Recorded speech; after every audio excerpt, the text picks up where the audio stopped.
बताओ। अब ये जो क्वेश्चन लिखा हुआ है बहुत इजी, अगर इस टाइप के क्वेश्चन आप गलत करते हो तो आपको मार्क्स डिडक्ट होंगे और कुछ नहीं होगा। सबसे पहले ये हम सबको क्लियर होता है कि जीरो क्या होता है। जीरो हमको सबको पता है कि x की पॉसिबल वैल्यू जो आपको इक्वेशन दी है। इसमें बच्चा कंफ्यूज कहाँ होता है समझना। ये जो इक्वेशन लिखी है इस इक्वेशन को एक बार देखिए। इसने बोला y is equal to p of x। इस ग्राफ के अंदर is given that the number of zeros of p of x, y is equal to p of x है। मींस यहाँ पे x एक्सिस पे आपको कट देखना है। ये ध्यान रखिए, कट हो सकता है या फिर टच हो सकता है, मतलब ये दोनों चीजें हो सकती है। तो मेरा कंसर्न क्या है कि जब भी ये क्वेश्चन ऐसा लिखा हो y is equal to p of x, तो यहाँ पे आपको देखना है कि ये x है कि y है। अगर ये x है तो आपको x एक्सिस पे जाना है। ये जो ग्राफ जैसे भी बने हो वो कहां पे टच कर रहे हैं, तो कितने पॉइंट पे टच कर रहे हैं, कहां पे टच कर रहे हैं और कितने पॉइंट पे टच कर रहे हैं। जैसे ये देखा जाए तो ये जो है वो x एक्सिस पे टच कर रहा है, इसके अलावा वो किसी और पार्ट पे टच नहीं कर रहा है।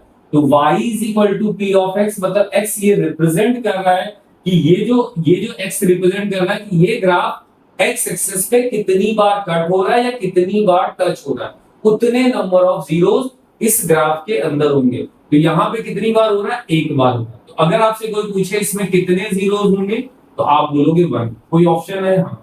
अगर मान लो मैंने एक रफली और डायग्राम बना दिया और उस डायग्राम के अंदर मैंने ऐसा बोला, ये x है, ये x डैश है, ये y है और ये y डैश है।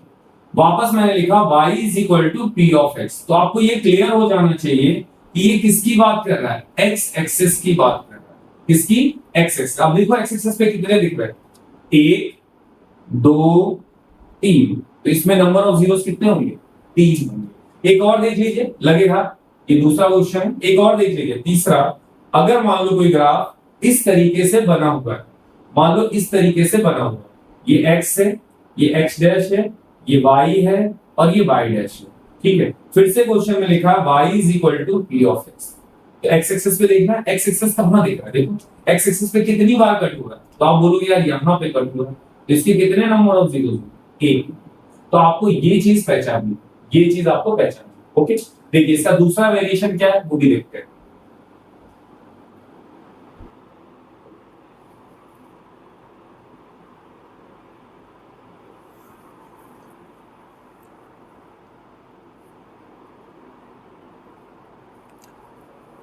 चलिए, इसमें एक दूसरा वेरिएशन का क्वेश्चन है। अब इस क्वेश्चन और पिछले वाले क्वेश्चन में क्या फर्क है वो आपको दूर से दिख रहा होगा। तो देखिए क्वेश्चन में क्या दिया है, मैंने एक अंडरलाइन कर रखा है। ये क्वेश्चन में दिया है x is equal to P of y। इसका मतलब आपको कहां देखना है, तो आपको y एक्सिस वाले कट पे देखना है या टच पे देखना है। तो इस ग्राफ में y एक्सिस पे कितने टच हो रहा है वो देखिए, कितने हो रहे हैं, 3 हो रहे हैं। तो नंबर ऑफ जीरोस कितने हो गए, 3 हो गए।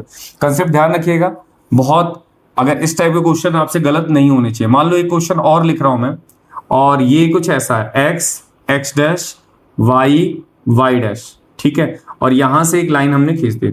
अब आपसे पूछेगा y एक्सिस पे कितने टच हो रहे हैं, तो 1 हो रहा है। तो नंबर ऑफ जीरोस कितने हो गए, 1 हो गए।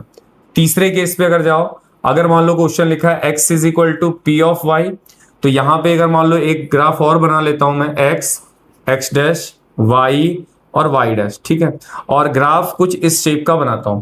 अब फिर इसमें y एक्सिस पे देखना है, y एक्सिस पे कितने टच हैं या कितने कट हैं वो देखिए। तो y एक्सिस पे यहाँ पे कितनी बार हो रहा है, 1 बार हो रहा है। तो नंबर ऑफ जीरोस कितने हो गए, 1 हो गए। तो इस टाइप के क्वेश्चंस आपको ध्यान रखना है कि यहाँ पे क्या लिखा है। वेरिएशन 2 ही टाइप के होगा, या तो x is equal to P of Y का होगा या फिर y is equal to P of x का होगा। बस आपको ये समझना, जो यहां लिखा है उस एक्सेस के बारे में डिस्कस करेंगे, जो यहां लिखा है उस एक्सेस के बारे में डिस्कस करेंगे, अदरवाइज और कुछ नहीं। मान लो कोई ग्राफ ऐसा है, ठीक है, ध्यान रखना, और ऐसा है और यहां पे लिखा है x is equal to P of Y, तो क्या इस पे कोई नंबर ऑफ जीरोस होंगे, नहीं होंगे, क्योंकि ये y एक्सेस पे कहीं पे भी टच नहीं हो रहा है। टच नहीं हो रहा है मतलब इसके एक भी जीरोस नहीं होंगे। तो इस टाइप के क्वेश्चन के लिए रेडी रहना, ऐसे क्वेश्चन गलत नहीं होने चाहिए। आई होप कि इस टाइप के क्वेश्चन का कंसेप्ट आपको समझ में आया होगा। Thank you so much.